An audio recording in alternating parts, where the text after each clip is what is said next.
Boa noite, pessoal. Boa noite. Tudo bem com vocês? Vamos lá, vamos começar logo a aula de hoje, cujo tema aqui então é efeito Zeeman e campos magnéticos, tá? O efeito Zeeman é um efeito quântico que acontece nos spins dos elétrons. Eu vou explicar isso para vocês agora com detalhes, né?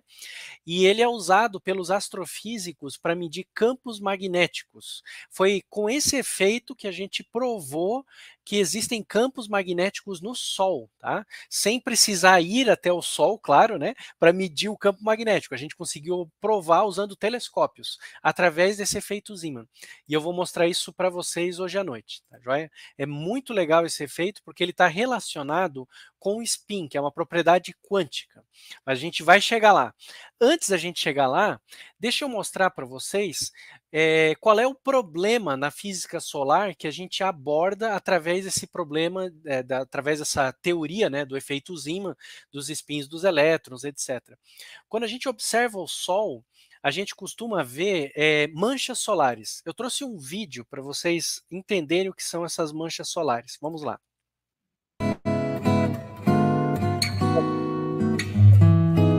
É o tamanho da Terra, essa bolinha roxa ali, tá? E em cima você está vendo o Sol girar. E girando junto com ele, manchas na superfície do Sol, tá? Essas manchas na superfície do Sol, elas aparecem constantemente para a gente. Épocas que aparecem com mais intensidade, épocas com menos intensidade. E elas são resultado do campo magnético do Sol. Isso a gente sabe hoje, mas eu quero mostrar para vocês, né, nessa aula, como é que a gente pode descobrir e provar isso. Olha só, você está vendo explosões na superfície do Sol. Essas explosões seguem as linhas do campo magnético. Tá vendo? Você consegue perceber que elas são arcadas, tem um arco. Esse arco são linhas de campo magnético e a matéria do Sol segue por elas. E essas explosões solares, digamos assim, essas manchas solares que depois acabam resultando em explosões solares, elas são guiadas sempre por linhas de campo magnético. E é o que eu vou mostrar para vocês daqui a pouquinho, como é que funciona. Só que para eu explicar para você como que o campo magnético consegue guiar, controlar essas linhas de campo magnético, essas manchas solares, a gente precisa entender um pouquinho mais sobre o campo magnético em si. Tá?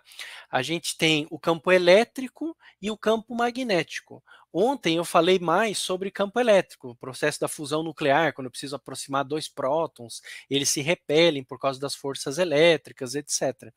E hoje o tema é mais o campo magnético. A gente consegue criar, né, consegue ter acesso a um campo magnético bem fácil, que são os ímãs. Todo mundo deve ter aí ímã de geladeira para deixar papel cheio de recado grudado na geladeira, né? Pelo menos eu tenho, né? Então a gente consegue fácil esses ímãs, que são chamados ímãs permanentes, tá? Mas a gente também consegue criar campos magnéticos com correntes elétricas. E você consegue fazer isso em casa, é bem fácil de fazer isso, inclusive, tá? Aqui tem uma foto, olha só, onde o sujeito pegou um fio de cobre, tá vendo? E ele fez uma espira é enrolar o fio, né?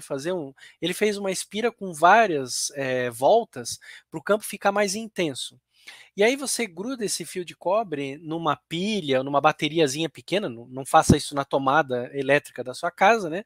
Não vai terminar bem, mas numa pilha você pode colocar, numa bateriazinha menor, nessas aí que vende loja de brinquedo para carrinho, né? Você pode usar, e aí passa uma corrente elétrica. E aqui você está vendo, tem um papel, tá? Onde ele colocou limalha de ferro. O que que é limalha de ferro? Pega um pedaço de ferro, ferro mesmo, né? E uma lixa e desgasta o ferro com a lixa. Vai cair o pozinho do ferro lixado. Esse pozinho do ferro lixado é a limalha. É isso que está aqui em cima desse papelzinho. Você está vendo que ela está orientada, que ela segue linhas aqui de orientação? Essas linhas é o campo magnético que é criado quando eu passo uma corrente elétrica dentro desses fios aqui. Então a gente liga numa pilha, numa bateriazinha pequena, como eu disse, começa a circular uma corrente corrente elétrica, e ela passa nessa espira, a gente chama de espira essas voltas, tá? Ela passa nessas espiras. Quando ela passa ali, ela cria um campo magnético.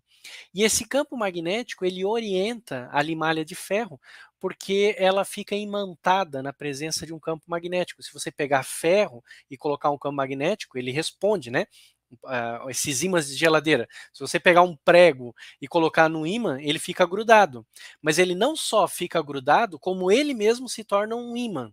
Você já percebeu? Se você pegar um prego, né, e colocar num ímã grande e aproximar a ponta do prego de um outro prego, ele gruda no outro prego? É porque o próprio prego acabou ficando imantado, ele se tornou um pequeno ímã. É isso que aconteceu nessa limalha aqui. Ela, com a presença do campo magnético, ela ficou imantada e se alinhou na direção do campo magnético. A gente explica esse fenômeno da seguinte forma. A gente explica que, então, há uma corrente que vai passar pelo fio elétrico, como eu estou mostrando aqui, né? E essa corrente vai gerar um campo magnético. Para representar esse campo magnético, a gente usa uma grandeza chamada momento de dipolo magnético. O momento de dipolo magnético é como se fosse uma medida da carga que gera o campo magnético. Então, quanto maior for o momento de dipolo, que aqui a gente usa a letra mi do grego, tá? Quanto maior for o momento de dipolo, mais intenso vai ser o campo magnético. O momento de dipolo também dá a direção do campo magnético. Nesse caso, o campo magnético, se a corrente elétrica circula nesse sentido, o campo magnético aponta para cima nessa espira aqui, tá? Um esquema bem parecido com o que você está vendo aqui no papelzinho, tá? Com as limalhas de ferro. Então, isso é muito importante para a nossa aula de hoje. Todas as vezes que eu tiver uma corrente elétrica, eu gero um campo magnético. E esse campo magnético, ele vai ter uma orientação. E o que é uma corrente elétrica? Uma corrente elétrica são cargas se movimentando, cargas que estão andando, no caso, estão andando pelo fio. A gente tem um fenômeno muito legal nessa situação, que é o seguinte: toma um momento de dipolo desse, onde as cargas estão se movimentando e gerando um campo magnético, e faz o seguinte: aplica sobre ele um campo magnético. O legal é que esse dipolo, aqui eu usei, em vez da letra Mi, foi usada a letra M, mas é a mesma coisa, momento de dipolo magnético, tá? O legal é que essa espira, que tem esse momento de dipolo magnético, ela mesma vai ser orientada pelo campo magnético que eu apliquei de fora. A ideia é a seguinte: quando eu criei a corrente elétrica que criou o campo magnético, essa espira ela se tornou um pequeno ímã. Veja que ela se torna um pequeno ímã, ela consegue criar o campo dela. E um ímã sempre responde ao campo magnético de um outro ímã. Pega um ímã de geladeira, ele é capaz de imantar o prego, como eu estava falando para vocês, etc. Agora, esse ímã de geladeira, ele responde ao campo magnético de um outro ímã. Eu posso chegar com outro ímã, pode ser atraído ou repelido. No caso da espira, o movimento é um pouquinho diferente. Ela vai tender a sofrer um torque, que é uma força de giro, que vai fazer o campo magnético dela se orientar com o campo magnético externo. Ela tende a ficar na mesma direção do campo magnético externo. Então, aqui nesse desenho que eu estou mostrando para você, a tendência é o M virar para a direita e ficar alinhado com as linhas do campo B, do campo magnético. Então, quem faz isso acontecer é um torque, que está mostrado as forcinhas em verde ali, né? Que vão girar essa espira. Ela vai ficar em pé, tá? E aí ela vai parar nessa posição. Toda vez que eu tenho uma espira magnética e eu aplico um campo magnético sobre ela, ela tende a se alinhar nesse campo. Ela sente uma força que alinha ela. Aliás, esse princípio é muito usado para fazer motores elétricos. Vocês já viram como é que funciona um motor elétrico? É muito simples. Eu tenho um campo magnético gerado por um ímã. Por exemplo, aqui eu tenho um ímã com polo norte de um lado, polo sul do outro. Então as linhas de campo magnético vão estar passando aqui nessa direção, estão vindo daqui para cá, tá? A gente coloca uma espira que vai estar ligada à corrente elétrica que vai passar por ela, e essa espira fica aqui dentro desse sistema. A espira, como a corrente elétrica está passando aqui, ela vai ter um momento de dipolo magnético dela. Quando eu aplico um campo magnético aqui, a tendência é a espira se alinhar. Então, a tendência dela é girar, ela vai tender a girar nesse sentido, nesse diagrama que a gente tem. Então, a espira vai girar. Quando a espira gira, ela começa a girar aqui dentro. Daí, claro, ela tem que estar bem presa, o sistema aqui é só uma ilustração, né? Mas a espira fica girando. É assim que funciona o campo magnético, o motor elétrico, tá? Baseado no princípio da espira que gira quando a gente joga no campo magnético.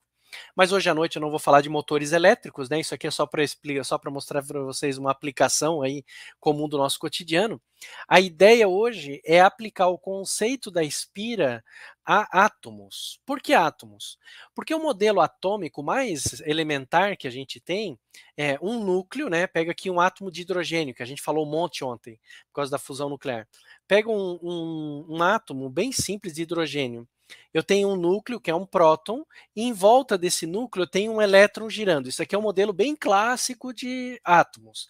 Eu vou falar hoje sobre o modelo, modelo quântico de átomos, que é bem mais elaborado que isso, né? Vou continuar falando sobre o modelo quântico de átomos. Falei um pouquinho ontem, mas hoje a gente vai se aprofundar bastante.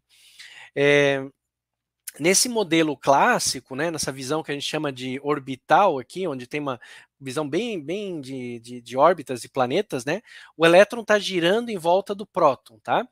Um elétron girando é uma carga se movimentando. Carga se movimentando é corrente elétrica. Só que a corrente elétrica, por padrão, por convenção, é corrente de cargas positivas. Como o elétron é negativo, na prática é como se a corrente estivesse no sentido contrário do movimento do elétron, porque o sinal é trocado. Então a gente tem um momento de dipolo magnético apontando para baixo. O elétron gira assim, aqui está o vetor, né, a setinha, indicando o movimento do elétron, ele está para cima. Mas a corrente elétrica é no outro sentido, por causa da carga, então o momento de dipolo magnético fica para baixo. Então, todo átomo deveria, em teoria, gerar um campo magnético, porque todo átomo, por ter um elétron girando em volta dele, deveria ser uma espira magnética, como eu estou mostrando para vocês, e deveria ele gerar um campo magnético. E mais importante, ele deveria responder a um campo magnético. Em teoria, nesse modelo bem simplificado aqui, né, todos os átomos deveriam responder a um campo magnético, uns mais e outros menos. Por exemplo, isso aqui é um átomo de hidrogênio, só tem um elétron, então o campo magnético dele, o momento de dipolo, é total desse elétron.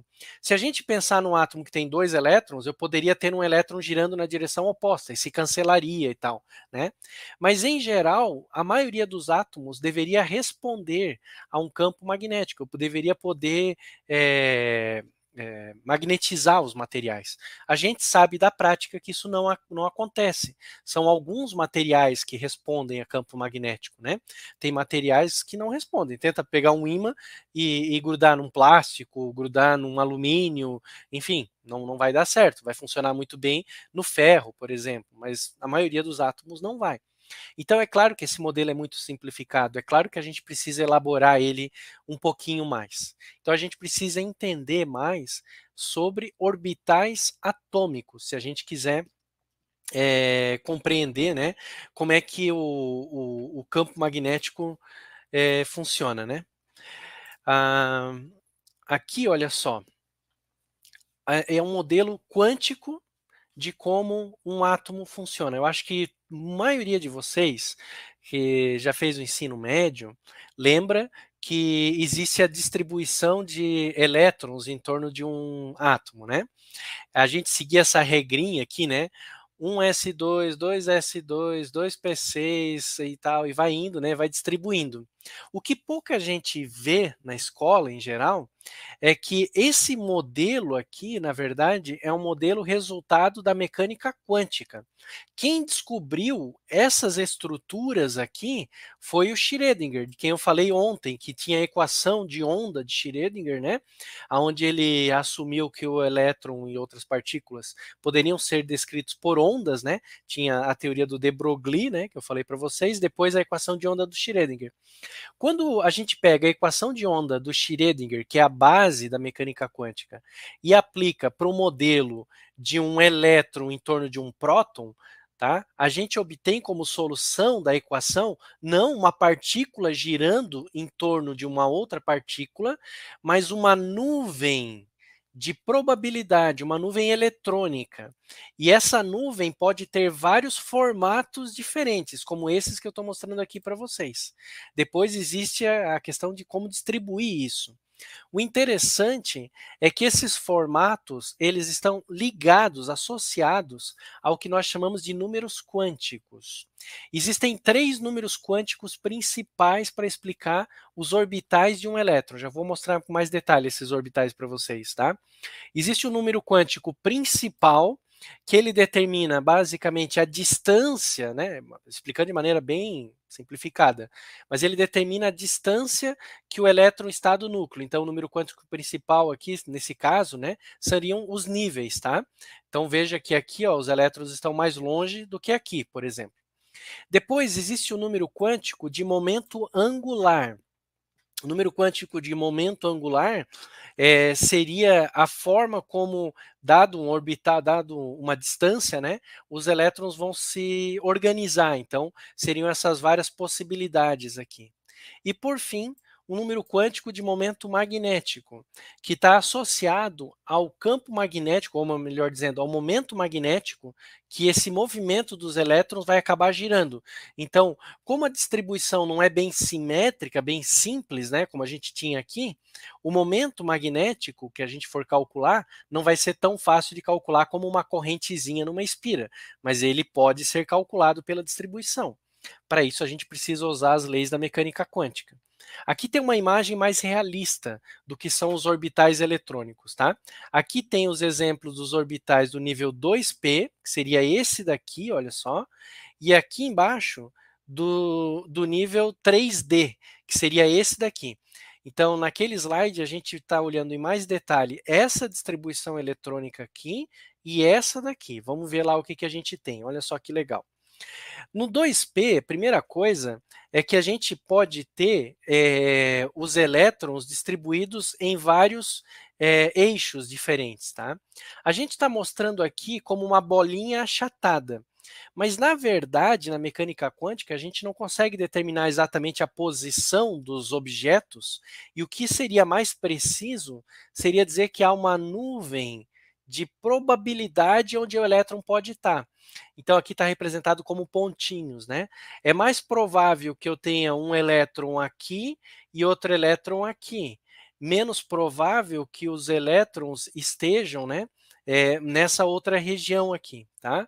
Então, quando a gente for pensar nos elétrons, eles podem estar nessas duas regiões. As diferenças de cores aqui estão ligadas, relacionadas com o momento magnético, momento de dipolo magnético do elétron nesse átomo, tá? Então a gente tem o seguinte, ele é achatadinho, como não é bem uma esfera, ele é achatadinho em relação ao centro, tá? O orbital 2p.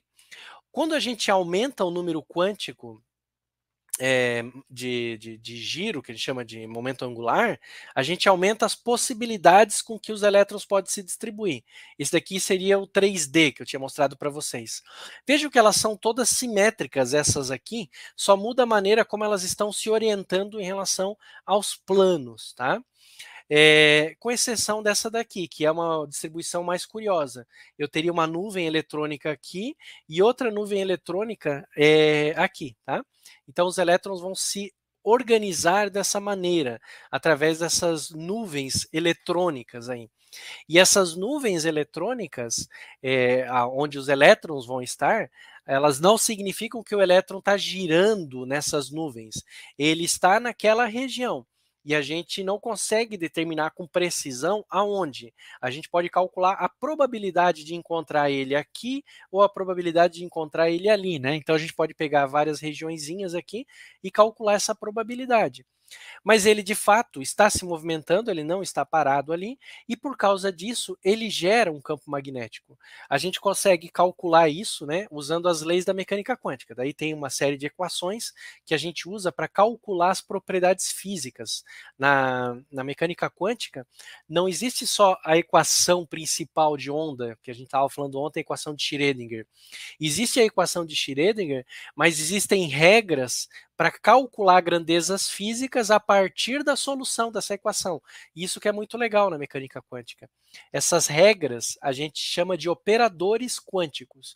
Então eu quero calcular o momento angular. Existe uma equação onde a gente pega a solução da equação da mecânica quântica e joga nessa outra equação e faz o cálculo daquela propriedade.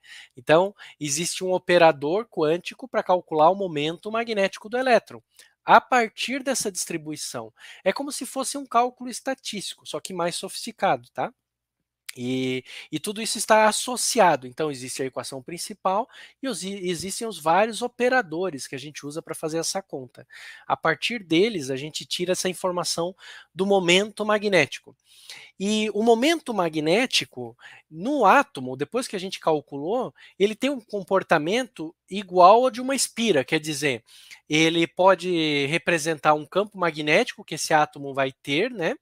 E ele pode principalmente representar como que esse átomo sente a influência de um campo magnético. A gente sabe que os átomos sentem influência de campo magnético já muito antes de entender exatamente como é que funcionava essas coisas aqui que eu estava mostrando para vocês. Em 1921, um físico chamado Stern propôs um experimento para estudar como que um átomo responde a um campo magnético. Esse experimento foi realizado em seguida por outro físico chamado Gerlach, e esse experimento ficou conhecido como experimento de Stern-Gerlach, tá? Como é que é esse experimento? Ele é relativamente, o conceito dele é relativamente simples, tá? Mas ele ensina muito para gente sobre como os átomos se orientam no campo magnético. Basicamente é pegar um ímã gigantesco, na verdade esse ímã é um ímã construído em laboratório, né, com correntes elétricas muito altas. Esse ímã ele é muito grande, então ele tem um polo norte e um polo sul, e ele tem uma região no meio por onde a gente vai jogar um feixe de átomos. Então a gente joga esse feixe de átomos, ele vai sentir a influência de um campo magnético, tá? Muito intenso. E esse feixe de átomos, ele vai bater numa tela. Conforme ele bate na tela, o padrão que ele forma, a gente sabe como que o campo magnético influencia sobre o átomo. Se ele desvia o átomo para cima ou se desvia o átomo para baixo, tem a ver com o momento magnético do átomo, né? Lembra que o momento magnético do átomo, ele vai dizer para a gente como que o átomo responde à influência de um campo magnético externo, tá? Não apenas ele gira na presença de um campo magnético, não apenas ele fica orientado, mas ele também pode sentir uma força total, uma força líquida, tá, nesse campo magnético. O Stern-Gerlach, eles quando fizeram, né, esse experimento, o Gerlach, em 1922, ele usou um átomo de prata neutro, tá?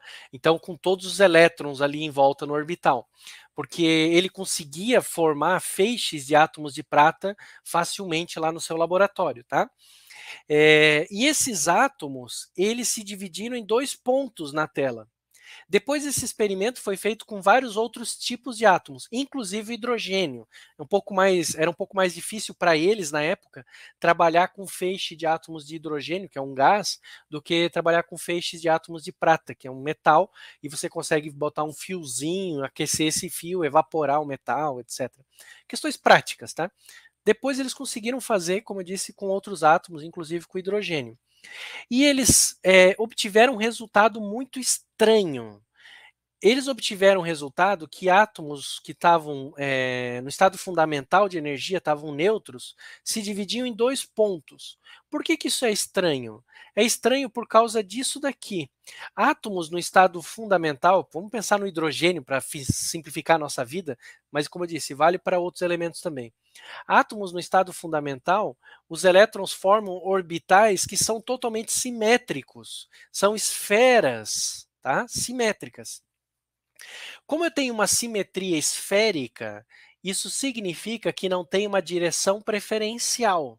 Olha só, esse desenho, essa distribuição eletrônica tem uma orientação preferencial. Está orientado nesse eixo aqui, né? A gente vê isso mais claro no próximo slide aqui, ó. Aqui há uma orientação nesse eixo, aqui uma orientação no eixo Y, no outro eixo, e aqui nesse eixo aqui. Nessa distribuição esférica, não há um eixo principal. Isso significa que o momento magnético dessa distribuição, eu nem preciso calcular, tem que dar zero. Por quê? Porque não há uma orientação que me dê uma orientação principal nesse caso aqui, tá? Que me dê uma direção do momento magnético. Veja que quando um elétron gira em torno do núcleo, eu tenho um eixo principal. Eu sei que ele está girando nesse plano. Ele não está girando no outro plano. Ele está nesse plano. Esse plano define um eixo de rotação. É uma direção preferencial. Então, o momento magnético está nessa direção preferencial. Se o elétron não pode ser definido como girando em torno de um plano, mas girando, né, ele está num orbital que é esfericamente simétrico, não tem por que o momento magnético estar aqui. Se é tudo simétrico, por que ele estaria aqui e não para o outro lado, ou para o outro lado, ou para baixo, ou em qualquer outro ângulo? Não faz sentido, tá? A situação, quando é esfericamente simétrica, a gente diz, né, ela vai ter que dar momento magnético zero. E aí, como é que eu posso ter esse resultado aqui? O momento magnético sendo zero, mas o átomo respondendo e formando dois pontos na tela. Isso só poderia acontecer se eu tivesse um momento magnético que pudesse estar orientado para cima ou para baixo. Porque aí eu teria uma força que separaria os átomos que tem momento magnético para cima e momento magnético para baixo. A gente ia orientar os átomos, né? Então eles entrariam totalmente desorientados ali, mas à medida que eles passam pelo campo, eles são orientados e separados e formam duas regiões aqui na tela, tá? Então eu teria que ter momento magnético separado. A única explicação física para isso acontecer, gente, é que o momento magnético ele existe pelo movimento do elétron em torno do núcleo, mas também pelo elétron em si. É que o elétron a gente pode visualizar o elétron como girando em torno de si mesmo. Então, quando eu tenho aquele orbital eletrônico, eu posso ter um orbital eletrônico onde o elétron esteja girando em torno de si mesmo, apontando para cima o momento dele. E um outro átomo, eu tenho o mesmo orbital, mas o elétron está girando para baixo. Então, o momento magnético total do meu átomo é da órbita do elétron mais o momento magnético do elétron. São os dois que se somam. A gente tem essa imagenzinha do elétron como sendo uma bola e ele podendo girar em torno de si. E isso gera um campo magnético, um momento magnético. Mas essa visão, gente, é só para facilitar, é uma analogia. Na realidade, na física quântica, a gente sabe que não pode ser assim. Que o spin do elétron é apenas uma propriedade quântica. Na verdade, uma propriedade quântica que surge quando a gente junta mecânica quântica e relatividade. O elétron não pode estar girando em torno de si para gerar esse campo magnético, porque o elétron é muito pequeno. Se eu fosse tentar gerar o momento magnético que a gente mede no elétron a partir de uma esfera rígida carregada com carga girando, essa esfera precisaria girar mais rápido do que a velocidade da luz. A gente não consegue explicar como o elétron pode gerar um momento magnético dele tão forte, tá? Por esse modelo de rotação. A gente assume que é uma propriedade quântica do elétron, tá? Uma propriedade quântica que, no caso, é muito semelhante a uma analogia com um momento magnético gerado por uma espira, tá? Mas a gente realmente não sabe a natureza da origem do momento magnético do elétron. A gente só diz que ele pode ser dois casos. Ele pode ter spin para cima e spin para baixo.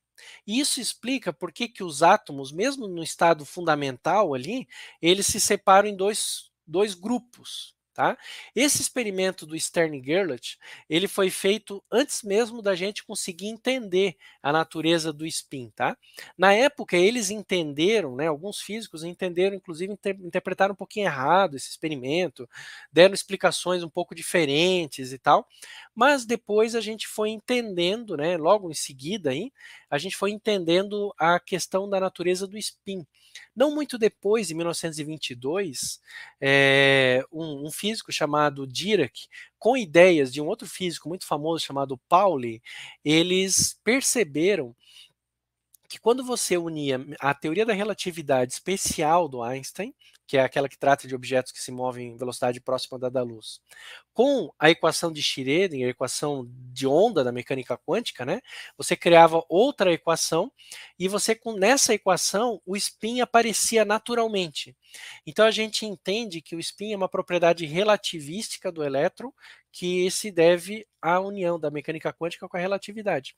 Embora, como eu diga, a gente não faz ideia clara de qual é a origem. Mas dá para pensar em termos da espira, ajuda a pensar em termos da espira na hora de entender esses experimentos, tá? E aí a gente chega no efeito que eu quero apresentar para vocês hoje à noite, que é o efeito Zeeman, que é o efeito que os astrofísicos usam para medir o campo magnético do Sol. Porque o Sol é composto de partículas e se o Sol tem um campo magnético, e ele tem, né? É claro que ele tem, mas se o Sol tem um campo magnético, essas partículas vão responder ao campo magnético na forma como se movimentam, mas também na forma como interagem com a luz. E é isso que os físicos, os astrofísicos usam para provar que o Sol tem campo magnético, medir esse campo magnético e até o de outras estrelas. Como é que a gente faz isso? Bom, antes de eu explicar exatamente como a gente faz isso, vamos dar uma olhada num experimento muito legal que dá para fazer em laboratório didático com alunos, tá? Eu fiz esse experimento aqui na faculdade, mas dá para fazer no ensino médio. Você compra kits para fazer esse experimento aqui. Ele é o seguinte: você pega um tubo com um gás, por exemplo, hidrogênio, pode ser outro gás, tá? Mas o hidrogênio é um gás mais simples, né? Então pega um tubo com esse gás, faz uma descarga elétrica nesse gás, deixa ele muito energizado, ele vai começar a emitir luz, luz em várias cores. Aí você pega essa luz que esse gás vai emitir e passa por uma lente e passa por um colimador. O colimador é basicamente uma peça com uma fresta bem pequenininha, para que você pegue um feixe de luz colimado, não indo em todas as direções. Isso serve só para você não ter um monte de luz espalhada dentro do seu equipamento. Você tem a luz passando num caminho exato, que é o caminho que você quer que ela percorra dentro do seu equipamento. Basicamente é isso, tá? Tirar as luzes espalhadas, que elas começam a bater na parede do equipamento e aparecer como reflexo e atrapalha toda a tua experiência, fica difícil de visualizar. Então a gente faz uma colimação dela. Né? Primeiro a gente usa uma lente para quê? Para pegar a maior quantidade possível de luz e concentrar. A gente concentra, colima. Depois a gente pega uma lente para deixar mais concentrado ainda essa colimação que a gente fez. E a gente passa num prisma, que é um pedacinho de vidro. Quando a luz passa por dentro do prisma, ela separa em várias cores, é igual o arco-íris. Tá? Então ela vai separar em várias cores. E acontece que quando a gente está usando um tubo de hidrogênio, ela não vai separar em todas as cores. A gente descobre que, na verdade, a luz do hidrogênio ela é composta por algumas cores apenas. A gente chama de raias espectrais. Raia espectral são as cores que tem esse determinado elemento químico. Se eu fizer com hélio, vai dar outro conjunto de cores. Se eu fizer com argônio, com sódio, vai dar outro conjunto de cores. Aliás, as lâmpadas, né, das nossas cidades, elas têm, às vezes, as lâmpadas na rua, tem várias cores diferentes. Tem a ver com isso daqui, tá? Então ela forma raias espectrais. Não há emissão em raias intermediárias, é só esses comprimentos de onda. Quando a gente faz no laboratório, a gente coloca isso aqui num projetor, um detector, uma tela, e o aluno consegue ver isso daqui, ó, uma raia vermelha, para o hidrogênio, tá? Verde, azul e roxa. Essas raias, elas recebem nomes: H-alfa, hidrogênio, alfa, a mais brilhante, H-beta, H-gama, H-delta, do alfabeto grego, tá? E esse experimento aqui é um experimento que ele conta para a gente uma coisa muito importante, uma propriedade quântica dos átomos. As emissões nos átomos são quantizadas. Aqui, de novo, um desenho clássico de um átomo, tá? Não quântico exatamente, mas ajuda a entender. Quem bolou esse esquema a primeira vez foi o Bohr, um físico bem, bem importante, tá?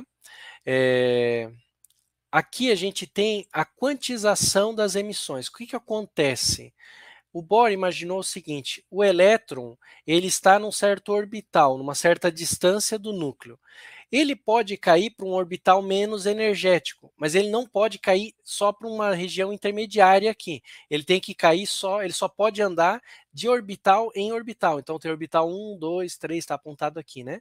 Ele pode andar de orbitais em orbitais. Quando ele cai desse orbital para esse, ele vai emitir uma certa luz, no caso vermelha do H-alfa, uma certa energia. Quando ele cai daqui para cá, ele cai uma queda maior, a queda é maior, né? A diferença de energia é maior, ele emite uma luz verde, H-beta, que é mais energética. Se ele vem de cá para lá, é mais energético ainda, é o H-gama. E assim por diante, tá? Eu não desenhei, não tem todos os orbitais aqui, mas você pode imaginar, um orbital 6, 7, 8, 9, enfim. Então, há vários orbitais. Mas a gente não vê emissão entre o H-alfa e o H-beta, entre H-beta e H-gama. A emissão é quantizada, tem a quantidade de energia bem determinada. É um quantum, é um passo de energia. Não é possível o elétron terminar numa distância intermediária aqui. Tá? Isso foi o modelo do Bohr, ele fez essa quantização. Esse modelo foi muito bem explicado pelos orbitais eletrônicos depois, com a equação do Schrödinger. A mecânica quântica foi evoluindo também, né, e entendendo melhor. O que, que causa, né, esse efeito Zeeman, então, que eu estava falando? O que causa aqui é o seguinte, gente. Lembra que os elétrons, eles têm os spins deles, eles têm o momento magnético? Quando a gente aplica um campo magnético nesse átomo aí que eu estou mostrando para vocês, esse elétron aqui, ele vai ter o momento magnético e ele pode se orientar no campo magnético. Isso de orientar, em termos da física, gera uma diferença de energia. Um elétron que está bem orientado no campo e um outro que não está bem orientado no campo. Então, um tem mais energia, outro tem menos energia. Isso significa, gente, que um elétron, quando ele decai, ele não vai ter exatamente a energia do H-gama. Ele pode ter um pouco mais ou um pouco menos. Depende de como é que ele estava orientado no começo e como é que ele vai estar orientado no final. Eu tenho várias possibilidades, né? Ele pode estar orientado a favor, pode estar orientado contra, pode estar trocado, pode estar os dois. Eu tenho um monte de possibilidades aí para os elétrons, né? Girando e tal, vários joinhas aí, tá? O que, que a gente vê? O que, que o físico vê? O que, que o astrofísico vê? Ao invés de uma linha, a gente pode ver duas linhas aparecendo. Em alguns casos, a gente vê 4, 6 ou mais linhas. A gente pode ver várias quantidades de linhas. Então, um átomo de hidrogênio que está numa ampola como essa daqui, sem nenhum campo magnético atuando sobre ela, vai emitir desse jeito. Se eu pegar um ímã grande e colocar dentro desculpa, aplicar esse ímã, né, em torno dessa ampola, fazendo passar um campo magnético nessa ampola, essas linhas, elas vão se separar. A gente usa o termo em inglês, né, na parte técnica, né? A gente vai dizer que tem um split dessas linhas, a separação. Elas se separam em duas ou mais linhas, sempre próximas das linhas originais. Bom, e aí está tudo que a gente precisa para observar as estrelas e medir o campo magnético. Basta eu pegar e observar o Sol e ver se as linhas do Sol são desse jeito ou se são separadas. Se são separadas, quantas raias eu tenho de separação, quantas diferenças, e qual o espaçamento, porque o espaçamento entre a separação vai depender do campo magnético que está sendo aplicado no gás. Quanto maior o campo magnético, você pode imaginar que mais aumenta a separação, né? Esse efeito recebeu o nome de efeito Zeeman por causa desse rapazinho aqui, olha só, o Peter Zeeman, tá? Ele, em 1896, era aluno de doutorado do Lorentz e o Lorentz estava muito interessado em estudar as propriedades de átomos que estavam imersos em campos magnéticos. Veja, gente, 1896 é antes do modelo atômico do Bohr, inclusive. Era uma época em que os modelos atômicos estavam sendo formulados ainda. Tinha aquele modelo de Passa, que tinha os elétrons. O pessoal não sabia bem o que era um átomo. Mas o Lorentz já estava super interessado em entender como o átomo responde ao campo magnético. Por quê? O Lorentz é um físico muito famoso, não sei se vocês sabem, mas quase todos os resultados da teoria da relatividade especial do Einstein foram descobertos independentemente e bem antes pelo Lorentz. E ele publicou vários desses resultados, tá? Várias equações da relatividade foram deduzidas primeiro pelo Lorentz.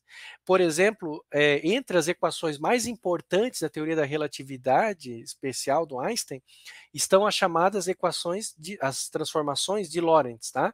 As transformações de Lorentz são o que explicam dilatação do tempo, contração do espaço, todos esses efeitos famosos da relatividade. O Lorentz já conhecia esses efeitos, mas ele interpretava de outra maneira.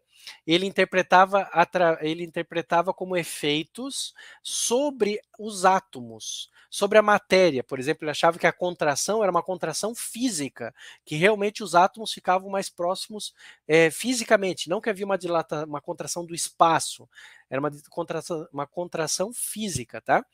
E ele, por causa disso, estava super interessado em efeitos elétricos e magnéticos sobre a matéria. E ele trabalhou muito sobre isso, obteve resultados muito importantes, tá?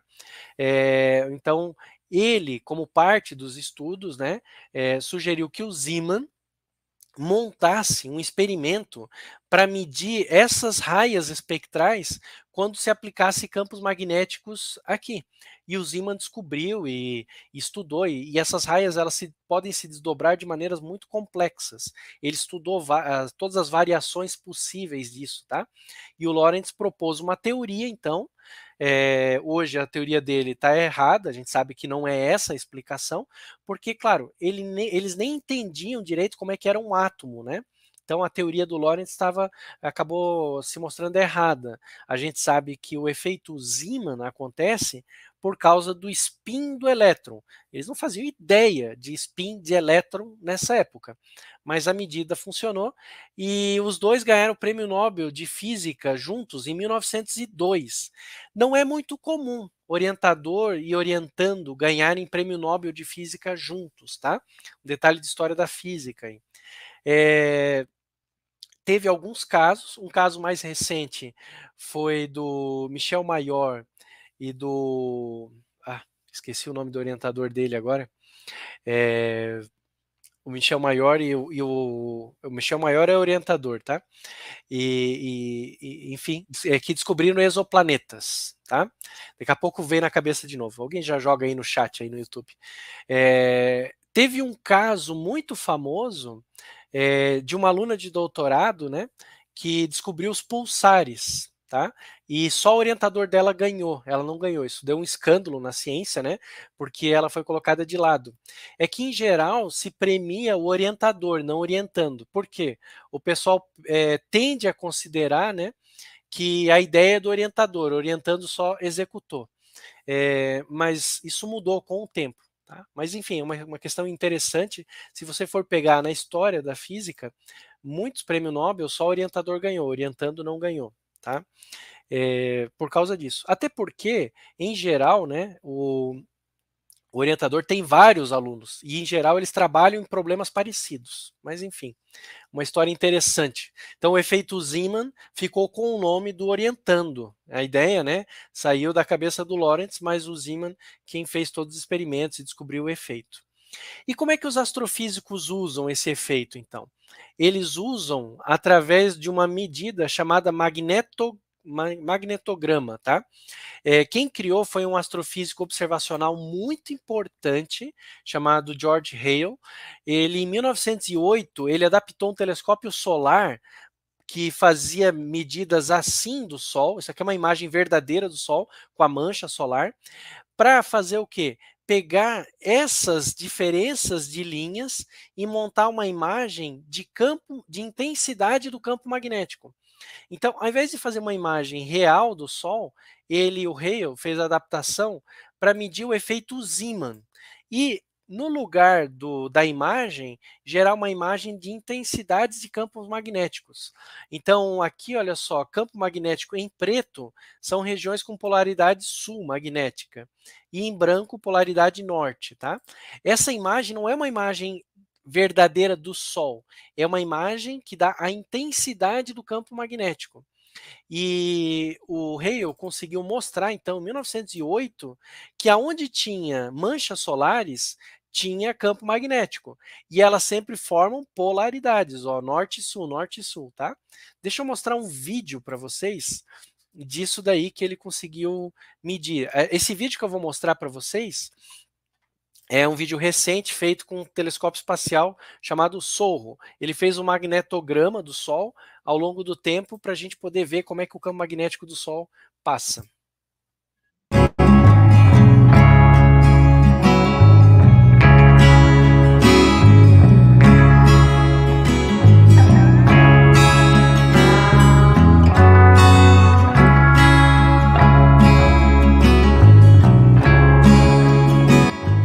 Olha só, gente, percebe aqui uma coisa legal, não sei se deu para ver, à medida que vai passando essas manchas, as regiões pretas e branco vão mudando de forma. É o campo magnético sofrendo alteração, olha só, ele vai se mexendo, tá vendo?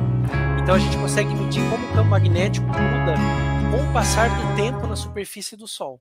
Isso é muito legal, tá? E isso provou que o Sol tem campo magnético. Tá? O Hale fez daí várias observações dessas e com isso ficou provado que há campo magnético no Sol. O Hale estudou isso e chegou a criar a chamada lei de Hale sobre os campos magnéticos solares. Ele descobriu uma coisa muito bacana. Ele descobriu o seguinte, olha só.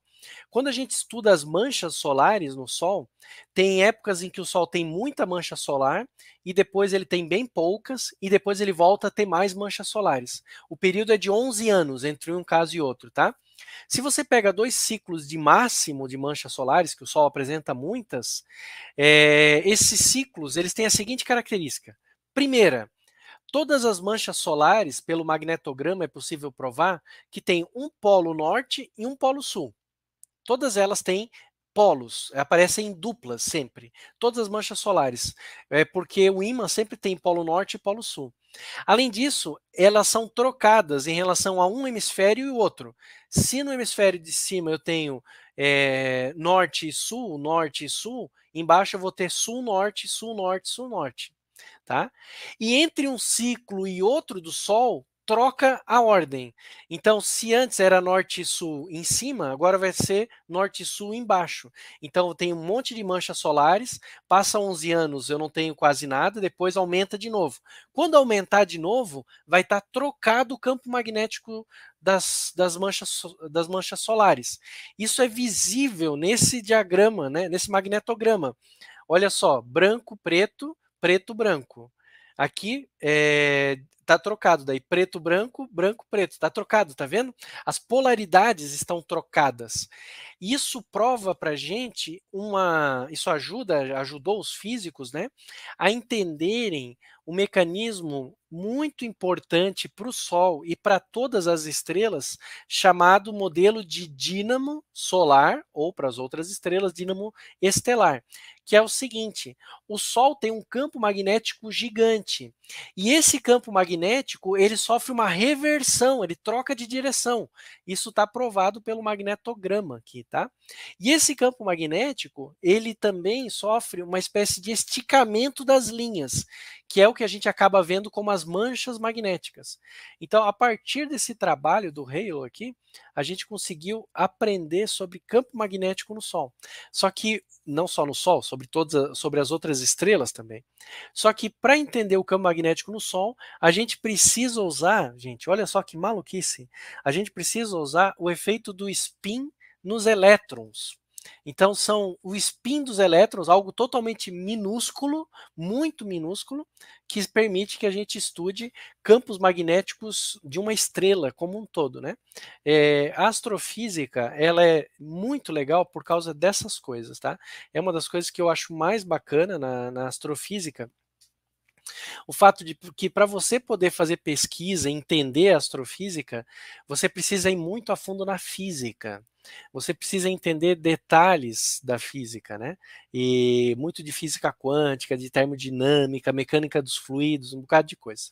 Então era isso que eu queria mostrar hoje para vocês. Já vou responder várias perguntas, tá? Tem vendo aqui que o pessoal está deixando perguntas aqui no chat, tá? Aqui o Marcelo lembrou aqui, olha só. Quem ganhou o prêmio Nobel em 2019, né? Obrigado, Marcelo. Foi o Didier Queloz, que era o aluno de doutorado do Michel Mayor, né? Que é o Michel Mayor, tá? Vamos ver aqui.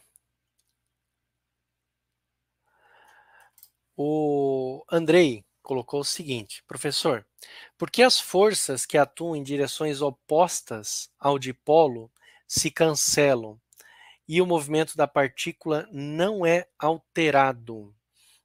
Em que parte que estava isso, Andrei? Deixa eu ver aqui. Deixa eu tentar imaginar. Porque as forças que atuam em direções opostas ao dipolo se cancelam e o movimento da partícula não é alterado. Acho que eu não estou pegando bem em que momento que estava da live isso, Andrei. Depois você coloca de novo lá no chat, tá? Diz ali em que momento que era, sobre o que você está falando, que daí eu vou me localizar, mas eu não estou entendendo bem a sua pergunta. Enquanto isso, vamos ver outras perguntas aqui. A Vivian está colocando assim: professor, é possível afirmar que onde tem maior variação de fluxo de campo magnético tem maior campo elétrico no Sol? Então a Vivian está lembrando de um fato aqui da física, né, do eletromagnetismo, de que quando o campo magnético varia no tempo, tá, surge um campo elétrico, tá? Sim, Vivian, vai surgir um campo elétrico, né? O Sol, assim como a Terra, tem também campo elétrico na superfície dele, tá?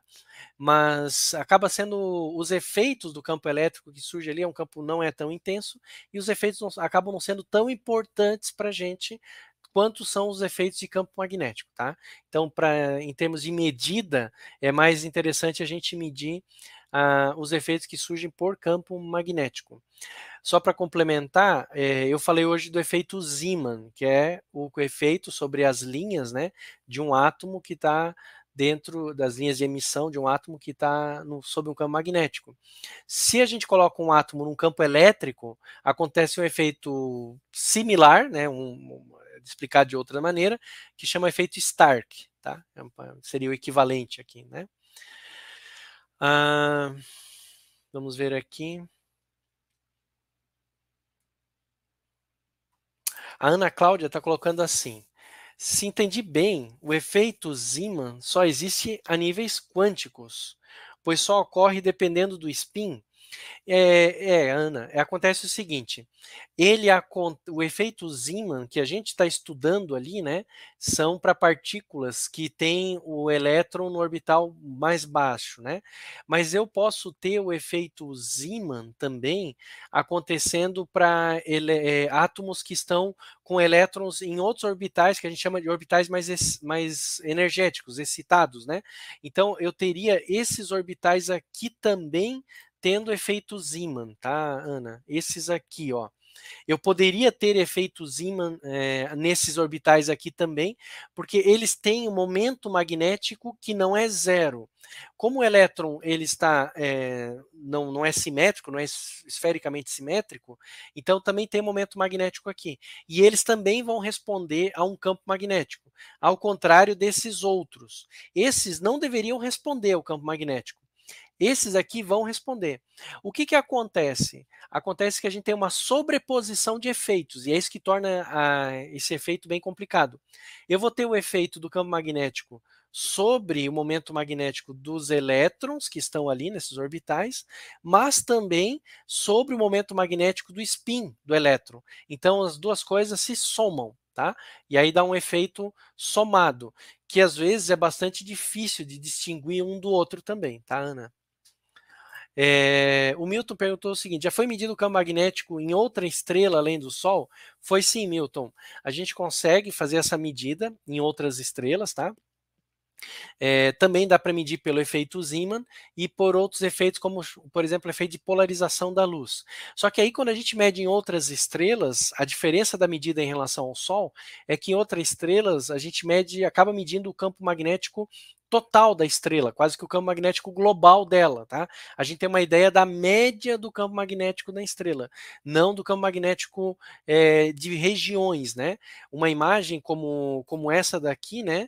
Que que eu deixa eu abrir a imagem aqui. Uma imagem como essa daqui que eu mostrei para vocês, ela dá a medida em cada ponto. Então a gente pega esse magnetograma e eu tenho a intensidade do campo magnético em cada regiãozinha aqui, tá? Na superfície do Sol. Numa estrela, naturalmente a gente não consegue fazer essa medida em cada pontinho. A gente vai ter uma medida que é uma média, uma global, porque a estrela está muito longe, eu não vejo a superfície dela. Tá joia? É, isso, o Luven tô colocando aqui, né? Tá. E o campo magnético da Terra, imagino que você ia perguntar, né, Luven?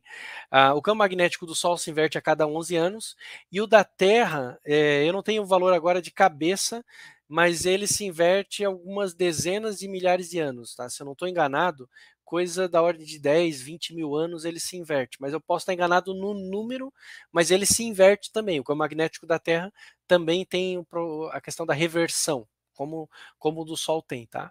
Pode ser um pouquinho diferente o número, porque eu estou tentando resgatar aqui na cachola, não estou lembrando agora de cabeça o número exato. Eu sei que o do Sol é 11 anos, mas da Terra são alguns milhares de anos, tá? Alguma coisa desse sentido. Muito obrigado, professor, muito obrigado. O Vinícius, né? A Victória, desculpa. Victória queria fazer uma pergunta sobre a aula de ontem. Um dos produtos da fusão nuclear são raios gama. Isso não o torna potencialmente radioativo? Não, Vitória, porque o raio gama que o Sol gera, né, na fusão nuclear, ele acaba sendo absorvido, ele é gerado lá no centro do Sol, e ele é absorvido pelas camadas do Sol e transformado em radiação, luz menos energética. E para a gente chega a luz daí visível, né, ou ultravioleta e tal. Mas o raio gama em si não chega na gente, ele é absorvido e transformado, ou reciclado, se você quiser dizer, se quiser pensar, em comprimentos de onda menos energéticos, tá? O Jorge fez uma pergunta bem legal aqui, que é o seguinte: as outras partículas também têm spin, próton, nêutrons, quarks, etc, né? O Jorge não colocou, mas poderia ter continuado ali no etc. Sim, Jorge. Todas as partículas quânticas têm spin, tá? Quer dizer, existem partículas de spin zero, né? O fóton, por exemplo, a partícula de luz, é uma partícula de spin zero, ele não tem spin. Mas em geral, todas as partículas fundamentais têm spin, tá? Elas podem ter spins de vários valores diferentes. E a gente, inclusive, classifica essas partículas pelo tipo do spin dela. Por exemplo, o elétron, eu mostrei para vocês, pode ter spin mais meio e menos meio. É um spin fracionário. Ele é chamado de fermion, em homenagem a um físico chamado Enrico Fermi. Então, os fermions são partículas fundamentais que têm spins meio, fracionário, desculpa. Existem partículas fundamentais que têm spins inteiros. São chamados de bósons, tá? Em homenagem a um físico indiano, o Bose, tá? Trabalhou muito com Einstein, esse físico. Então, eles são chamados de bósons. Essas partículas têm propriedades físicas bastante diferentes umas das outras. É bem interessante. Então, existem em geral, todas as partículas têm spin, com exceção de algumas poucas, por exemplo, o fóton, mas esse spin elas são classificadas em fermions e bósons, dependendo do tipo do spin, se é um número fracionário ou se é um número inteiro, tá? Os bósons estão muito na moda agora porque tem se criado muitas aplicações para um estado da matéria que se chama condensado de Bose-Einstein, tá? É bem interessante, tá? Toda essa parte de física de nanotecnologia, física da matéria condensada e física nuclear. Mas aí a gente vai longe para outras áreas da física. Eu quero manter o nosso foco aqui na astrofísica, mas é uma ótima pergunta, Jorge. Então, o Célio perguntou o seguinte: então as polaridades do campo magnético do Sol estão sempre no mesmo hemisfério. Não poderia haver um polo ao norte do Equador solar e outro oposto logo ao sul do Equador? Olha, Célio, eu nunca vi. Eu não sei te afirmar com certeza absoluta se poderia, tá? Essa lei de Hale que eu citei para vocês, que eu mostrei para vocês ali no final, né? Essa lei dele é uma lei, na verdade, uma lei empírica, uma observação que ele fez, tá? Não que seja uma lei fundamental da física. É, talvez pode acontecer uma coisinha como essa que você colocou, de ter, né, uma bem na fronteira ali no Equador, né? Mas eu sinceramente eu nunca vi. O que a gente vê é que as manchas solares elas se distribuem, né, antes da linha do Equador. Elas ficam, a maioria delas em geral, numa latitude intermediária, inclusive, tá? Não chegam bem no Equador, tá? Então, mas não é uma lei fundamental da física essa lei de Hale, é uma lei observacional, tá bom? Vamos ver aqui outra pergunta. O Fernando está colocando o seguinte: o nível do curso será de pós-graduação? Não, Fernando. Esse curso de matéria escura, que eu vou abrir as inscrições amanhã, é um curso livre, tá? É um curso não é um curso de graduação nem de pós-graduação. Eu não uso matemática nele, amanhã eu vou falar mais detalhes, vou mostrar o conteúdo do curso, tudo que está incluído nele, tá? Não vou usar matemática, ele vai ser, as aulas são como as aulas foram hoje. Então, sem usar matemática, olhando para os fenômenos que a gente está observando, para os experimentos e para as outras coisas. Mas amanhã eu vou falar mais, amanhã eu vou falar bastante sobre ele, tá? A Vivian está colocando se as explosões na superfície do Sol são devido ao estouro das linhas de campo magnético. Exatamente, Vivian. Essas linhas, né, que formam essas manchas solares, elas podem ter um efeito que a gente chama de reconexão magnética. Aí a gente teria que entrar na física solar. A gente deixa isso para alguma live aí no futuro, tá? Mas são sim, tá? Chama esse estouro, o termo técnico é reconexão magnética, se você quiser dar uma pesquisada no Google, tá bom? Luvem, o campo magnético do Sol se inverte a cada 11 anos e o da Terra demora muito mais. O que interfere? Interfere com o campo magnético do Sol, ele é gerado pelo movimento de plasma e o da Terra de magma, né? Rocha, pedra derretida. Então isso tem uma dinâmica totalmente diferente. Essa é a principal causa, tá? Obrigado, Humberto. O Lucas perguntando se eu não posso lecionar na Trindade. Seria ótimo, Lucas, mas Floripa é bom só na temporada. Viver em Floripa é complicado, né? O pessoal de Floripa que me perdoe, mas eu morei muitos anos em Florianópolis e morar no dia a dia em Floripa é complicado. Florianópolis é muito bom para passear, uma cidade maravilhosa, linda, né? As praias e tal, mas viver o dia a dia em Floripa, eu não quero não. Obrigado. O momento em que a partícula está viajando em um campo magnético. Tá. Então vamos ver aqui. O Andrei, né, tinha colocado uma pergunta que é assim, ó. Por que as forças que atuam em direções opostas ao dipolo se cancelam e o movimento da partícula não é alterado? Se a partícula, Andrei, se a partícula, deixa eu colocar aqui, ó. Opa, espera aí, errei, agora deu certo. Se a partícula ela está viajando num campo magnético, o movimento dela é alterado sim, tá, Andrei? Então, olha só, se a partícula tem um momento de dipolo, como esses átomos aqui, e ela entra num campo magnético, o experimento de Stern-Gerlach, ela vai ter um movimento alterado, ela vai subir aqui, ó, ela sente uma força magnética, tá? Ou uma repulsão, depende da orientação do spin dela, né? Desculpa, do momento magnético dela, ela vai ter um movimento alterado sim, tá, Andrei? Então ela pode subir ou pode descer, além da questão de se orientar no campo. Tudo isso vai acontecer com ela, as duas coisas acontecem, ela se movimenta sim, com certeza. Vamos ver aqui mais perguntas. Pessoal deixando aqui.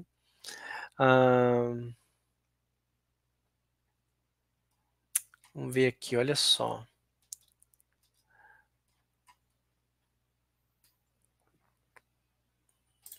Uma pergunta aqui, né?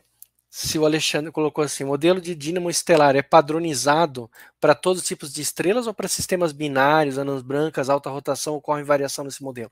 Depende do tipo da estrela, Alexandre. Depende de como ela é no interior dela. Isso é o mais importante, tá? O interior da estrela vai determinar muito o campo magnético dela. Então, vai depender sim do tipo de estrela, conforme o interior dela. O Luciano perguntou o seguinte: a equação de Schrödinger só tem solução analítica para o átomo de hidrogênio. Para os demais átomos, orbitais obtidos de soluções numéricas seriam diferentes dos orbitais de hidrogênio? Sim, Luciano, são diferentes, tá? Quando eu tenho mais elétrons, o que eu tenho no caso do hidrogênio em especial? Só tem um elétron. Se eu pegar um átomo de hélio, tá?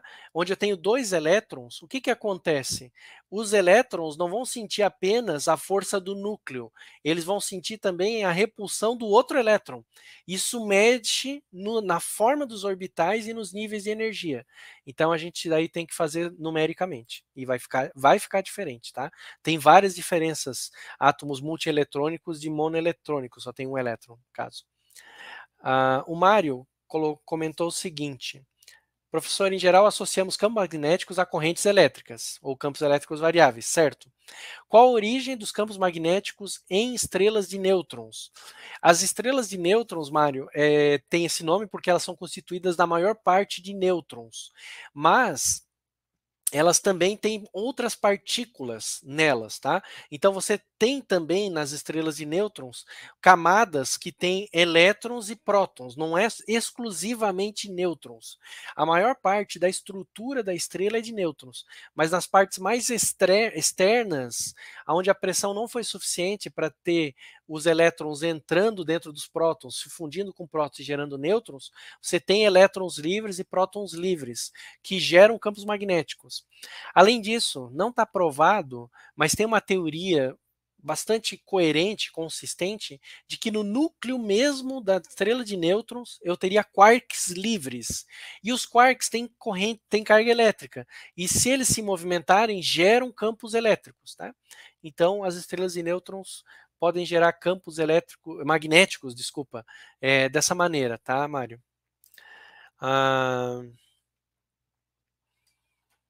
Muito bom, gente. O Fábio colocou um negócio sobre radiotelescópios. Vamos ver. Radiotelescópios são tão eficientes na obtenção de dados eletromagnéticos quanto as sondas enviadas ao espaço? Depende, Fábio, depende.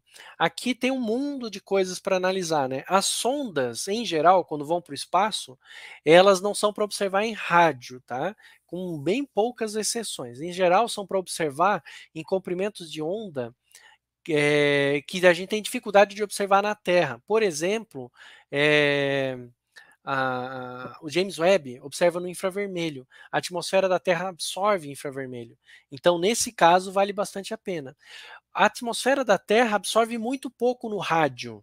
Então, a gente ter radiotelescópio não é um problema, porque para o radiotelescópio a atmosfera quase não atrapalha. Então, a gente tem radiotelescópio em terra e não é um problema. Vai depender muito do tipo de equipamento que você tá, tá pensando aí, tá bom? Vamos ver aqui. O Felício fez uma pergunta, mas é meio. Depois eu respondo, Felício. Não tem muito com conteúdo, é uma pergunta muito importante, mas depois, se sobrar um tempinho, eu respondo. Vou deixar marcado aqui para você.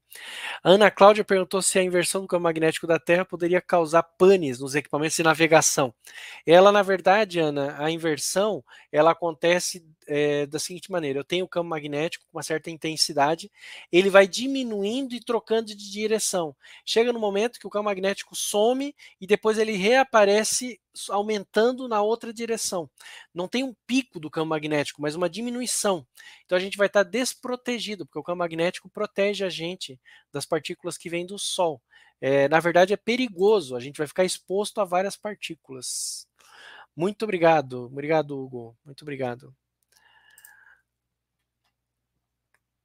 A Sandra perguntou o seguinte: a carga elétrica é elétrons sem núcleo? Exatamente, Sandra, a gente pode pensar dessa forma. Elétrons livres, elétrons que não estão grudados no núcleo, tá? O fóton é mais pobre da vizinhança, não tem carga, não tem spin, não tem massa. É verdade, mas é como o Jorge falou, é o mais rápido, porque ele é o desapegado, né? Quando a gente é desapegado das coisas materiais, a gente é livre para ir onde a gente quer, não é verdade? Então a gente pode pensar que o elétron, que o fóton é um desapegado, né? Um modelo de pobreza para todos nós aí, né? Aqui, o Paulo corrigiu a gente aqui. Obrigado, Paulo. A inversão dos polos magnéticos até é bem mais do que eu imaginava, né? Não é 10, 20 mil anos, é 10 vezes mais que isso, 200 e 300 mil anos. Obrigado, Paulo. A Vitória colocou a seguinte: a fusão nuclear que alguns cientistas estão tentando reproduzir não teria como produto raios gama? Ah, sim, nesse caso, sim, Vitória.